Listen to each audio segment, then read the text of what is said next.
Here we back. Now today's gonna be a quick video.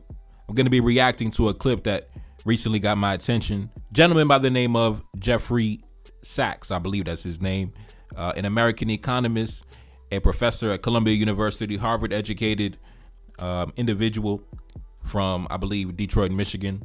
And as you can see by the title, it's self-explanatory. So not wasting no time, let's get straight into it. I find it very interesting and pertinent that Africa, China, and India right now have the same population, basically, 1.4 billion people each. The biggest operating difference, aside from poverty and the ecological conditions and so forth, is that Africa is 55 independent countries.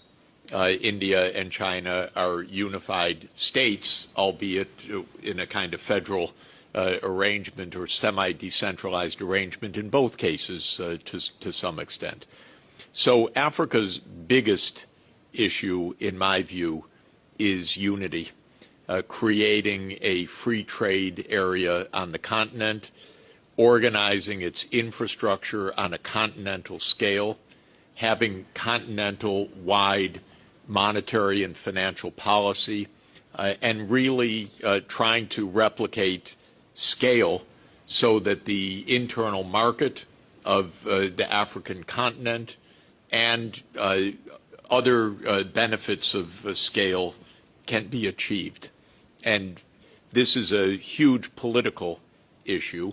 All right, we back. Now, he starts out by comparing the continent to nations like China and India. And he says one of the main differences between China or India and Africa, even though the population dominance is around the same, is that the Chinese and the Indians were able to kind of get all the various identities and cultures and nationalities somewhat, not all on one accord, but definitely way better than we've been able to, right? To where now they've been able to push a unified political agenda that can actually be taken serious on the international stage, whereas the continent is coming in over 50 separate independent nation states, all negotiating their own independent deals, right? And the same thing would have been happening in China or in India if they didn't get all the different various cultures and identities somewhat on one accord, right? It would have been the same thing in China. It would have been a bunch of different, standalone nation states negotiating their own separate deals instead of the China we know now today as the international powerhouse. And one thing that I appreciate is that he did not necessarily say that you need to sacrifice your sovereignty and come under, one head of state, but more so integrate in terms of trade, commerce, development, even in terms of infrastructure. You should not develop infrastructure for your own independent nation or your own region, but the infrastructure that you develop should also be integrated with the infrastructure of your neighbors and the continent wide altogether, right? So that way, trade and commerce and the exchange of ideas and information and goods can be done way smoother and way easier. For example, when you look at the United States of America, right, and you look at how the infrastructure and the roads are all connected. So you have like a road like the I-95 or various different highways that cut through multiple states, right? There should be roads like that all across the continent, right? There should be a road that connects, Lagos to Ivory Coast to Senegal, to this country, to that country. It should all be connected so that way the transport of goods and ideas and commerce can just, start percolating and bubbling at a very high level. It really should be about integration, right? Not only about the transport of goods and trade and commerce, but even when it comes to, currency, when it comes to diplomacy, foreign policy, right? We should move as a block to the best of our abilities. It shouldn't be over 50 independent states with their own independent foreign policy, with their own direction they're going to, no unification, no solid, momentum in a single direction with all our force and expertise, full force, speed ahead, right? When you're all fragmented and broken down into little individual pieces, not only is it easier to manipulate you by, negotiating separate individual deals with different people, but you're never going to be able to, like I said, focus all your energy in one singular direction, right? Move as one block in terms of your foreign policy and your diplomacy to be taken serious on the international stage, because then you could just simply go to the next guy and cut a different deal with him, an individual deal with him, right? If you remember, for example, when the French military was getting kicked out of, various countries, right? Remember when Assimi Goïta and the captain Ibrahim Traoré had kicked out the French military? What did they do? They went next door over to Niger. And then, of course, as we know, the military in Niger overthrew the government. But What they did was, okay, if things aren't working over here, I'm simply going to go next door to the next guy and cut a different deal with him, right? Same thing the United States tried to do. They got kicked out of Niger and they were shopping around to relocate their drone base to different countries, maybe Benin, Ivory Coast, right? But if you're moving as one geopolitical entity, as one block, right, you can't really just, go next door to the next guy, because your foreign policy would all be integrated. That goes back to what I said before, the integration. So I think that's what he was more so getting at, which to me is common sense. Anybody standing in opposition to the glorious ideology of Pan-Africanism, I mean, like I said, you need to present a better ideology and a better form of government and political enterprise. You need to give me a superior ideology. Don't just cut down my ideology. You need to present a superior ideology, and then we can engage in a battle of ideas, right? That's the rules of engagement. Now let's continue. I think the case can be made, and I'm certainly trying to make it all the time to African leaders, that they better create an effective union right now. And this is a message that I give all the time. Having said that, if the union can really be created, one can actually foresee a rapid growth period for Africa, which would be unprecedented, basically. And I worked out in a recent study that I did with the African Development Bank a scenario for the next 40 years modeled on China's 40-year growth from 1980 to 2020, in which Africa becomes a high-income economy by 2063, which is their 100th anniversary of African unity. Now, just one added footnote to that. Africa was about 7% of the world population, if I remember correctly, in 1950. Today, it's about 18%. Africa is the only region of high fertility in the world right now. So the transition will come, but in 20 years from now, perhaps. And this means that on a reasonable trajectory, plausible is what I mean. I don't mean good, but just plausible trajectory. Africa will have 2.5 billion people around mid-century, maybe 2055, 2060. And on the current UN medium forecast, which I don't think is accurate, but it's their medium forecast, Africa reaches 3.8 billion people by 2100 and constitutes 38% of the world population by 2100. Now, imagine if Africa grows rapidly in economic terms and has this population growth. Africa becomes actually a major part of the world economy, not a fringe part of the world economy, even by mid-century or by 2060. So this is my view of what should happen. It is a major political action that is required more than anything. It is the unity to say we're going to do this in one coherent step, because frankly, 55 countries are not going to make it on their own.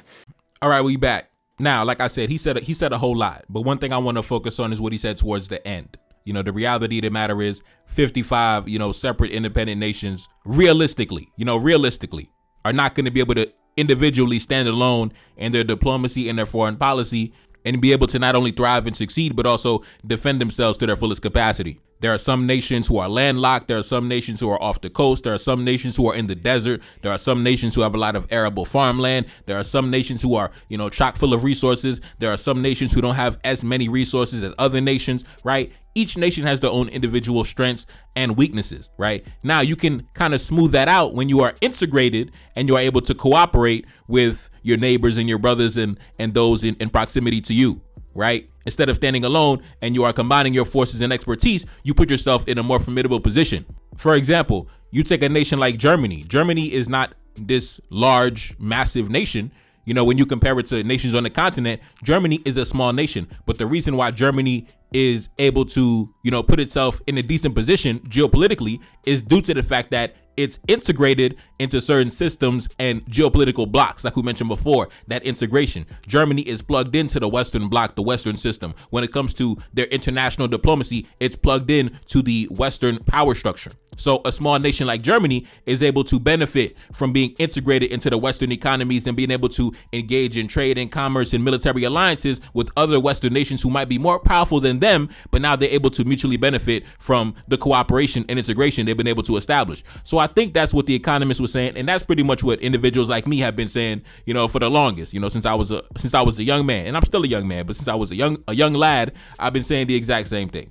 Now, going back to what I said before, when you move as one block, you are not able to be picked off individually, right? For example, the adversaries, like I said before, they're able to move and negotiate with individual parties, individual nations, because there is not that unified code of ethics when it comes to, foreign policy and diplomacy. So, got to defend yourself. You got to get it out the mud by yourself, right? So when they come against you as a block, you have to stand alone by yourself and defend yourself. Obviously, this is not a sustainable business model, right? So unity and cooperation is the only logical, common sense approach that is going to lead to prosperity and adequate defense.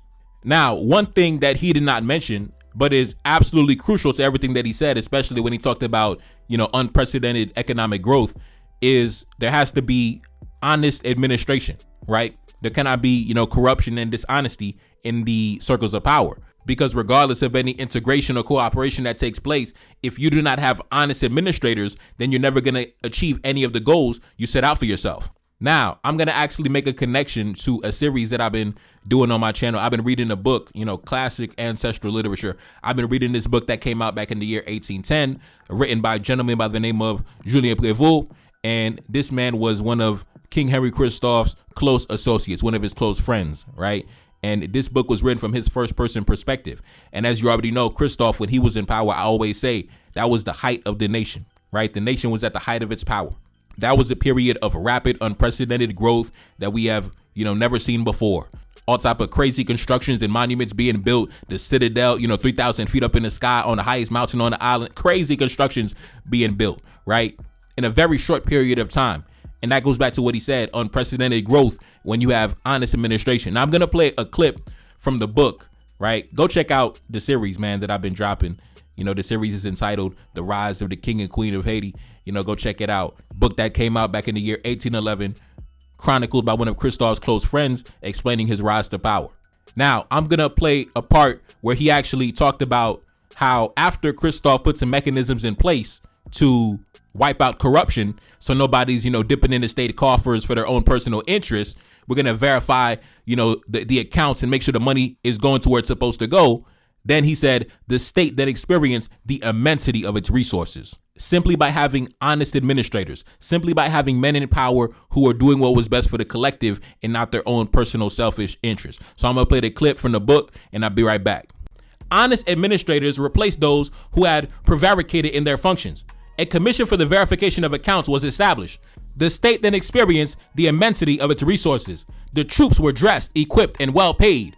A navy was suddenly created. And already our sailors, who had only maneuvered light vessels, learned, and with the help of the compass, to sail with 3 masts, to cross in the most stormy waters, to resist the violence of the tempest. The Haitian flag appeared with glory on the astonished ocean, and one saw with surprise and admiration a new seafaring people. All right, we back. Now, when you look at Christophe's regime and what he was able to achieve in such a short period of time, like they said in the book, honest administrators replaced those who had prevaricated in their functions. A commission for the verification of accounts was established. The state then experienced the immensity of its resources. Now, a lot of what the Economist said was on point, but he missed that one crucial element: honest administration above everything else. Now, going back to what I said about the benefits of moving as a block. Now, even though, Christophe was able to establish, a lot of beautiful things, but in comparison to the United States, which from the very beginning of its, founding of the nation was cooperating economically and even militarily with other, European nations, other Western nations, Haiti, in comparison, even though we're their neighbors, we never had the opportunity to engage in the same level of cooperation and diplomacy with our brothers on the continent, because for the first 100 years of our existence, from the 1800s to the 1900s, the Europeans were already making incursions and destabilizing the continent. And then, of course, you had the early 1900s to the mid 1900s. You had the direct European invasions where they were going around creating protectorates and colonies. So even then, we were not able to directly trade and engage in commerce or military alliances or establish, trade routes and networks and blocks, because the Europeans were making incursions into the continent. And it wasn't up until, the 50s and the 60s where African nations started gaining their independence, where now finally we can engage in direct diplomacy amongst each other, right? But by then, Haiti had already been around for over 150 years. Meanwhile, nations like the United States was already able to trade and engage in diplomacy and commerce with their other Western brothers, their other European brothers, where we never really had that opportunity up until very recently. For the majority of our existence, we were never able to directly engage with our brothers on the continent until very recently, until they gained independence back in the 60s. And you can see the trajectory the United States went on, where they were able to, establish, NATO and military alliances and economic blocks and the Marshall Plan after World War II and things like that. Whereas Haiti had to pretty much stand alone, by itself in a world that was very hostile towards it. Whereas the United States was able to stand as a bloc and advance their interest and agenda as a bloc with multiple nations, right? So that goes back to what I said about, integration, alliances, things like that, cooperation. You can't go around it. You can't go around it, right? Standing alone by yourself is not a good policy, right? Haiti had to stand alone by its goddamn self for over 100 years. As you can see, standing alone versus look at the United States. The United States did not stand alone. You could take a look, make the comparison between the United States and Haiti. One nation had to stand alone for the vast majority of its existence, stand by itself. No allies, no integration, no cooperation, no trade networks, no nothing. The United States, in comparison, like I said, military alliances, economic blocks, security pacts, things like that, the whole nine, right? So, foreign policy cooperation, moving as one unit. You can see that one strategy leads to prosperity and power, and the other strategy is a very difficult and lonely road to walk by yourself. So yeah, man, that's the reality. That's the reality. But yeah, I just wanted to react to that video. Very interesting video from the Economist, Jeffrey Sachs. So yeah, anyway, it's your boy Neferkari. That's Salim back in the building. Yes, indeed. As you already know, I just dropped my first music video the other day, Cab Henry in 1814. Check it out. I might drop it in the pinned comment at the top. Of course, as you already know, join the Patreon family and gain access to dozens of exclusive videos that have never been uploaded on YouTube. Link in the description. Join the Patreon, NTD 1814. Anyways, man, enjoy the album. Sahel 1816. Go to the homepage, go to my playlist section, enjoy the album. And I'm gone. Peace. Yeah.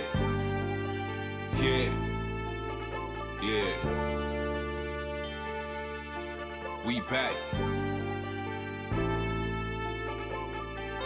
Spreading my wings and I had to get fly. Up at the top, an incredible vibe. Came from the bottom, I'm up in the sky. Give one look and said, baby, you fine. Wake up each morning and handle my business. They just be talking, you see me, I live. Ride on my enemies, sounding like thunder. 1804, got that shit in my spirit. 1804 when I step in the building. 1804, that's word of my mother. Rock my women and die for my brother. Never gonna fall when I'm deep under pressure. Tell them we back and they better accept it. Move like a king, every step is divine. Ride on my enemies with no exception. Taking revenge and I'm taking what's mine. Told me she love me and said that it's real. So independent, ain't signing no deal. Feel like a king and I'm up in Cap Henry. I'm in the citadel, top of the hill. Trying to run up and we let off a cannon. Secret location, I'm keeping it sealed. You ain't retaliate, Franco Medina. Came to the country and he got killed. You ain't retaliate, Rafi and Mans. Thought you was loyal, thought you was real. Didn't even want to come pick up the body. Had your man locked up, he died in the cell. Up at the palace, I'm throwing a party. Right on the south and I'm giving them hell. And my little shorty, she looking exotic. African features, she casting a spell. Run to the check like I work on my fitness. Wake up each morning and handle my business. Said that she love me, she want my genetics.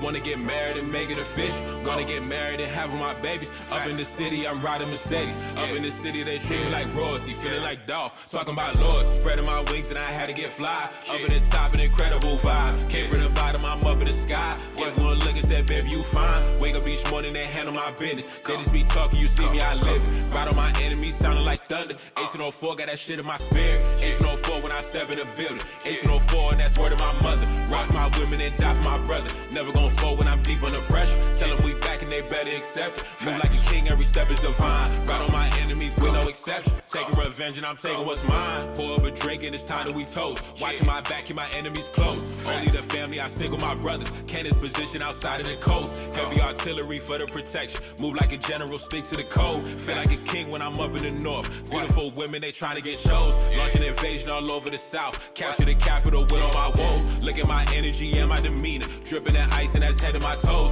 Lately I'm flexing all on the Americans. Flexing my muscle on missing my road. Just got a carriage just coming from London. Boy, that shit cash, I ain't taking no loans. Boy, that shit cash, that's fresh on the boat. Enemy know I got millions in gold. Enemy know I got choppers and cannons. How did I do it? They can't understand it. How did I do it? It's cause I'm relentless. Call me King Harry, my name is cemented. Call me King Harry, I'm up in the palace. Call me King Harry, I'm raising the status.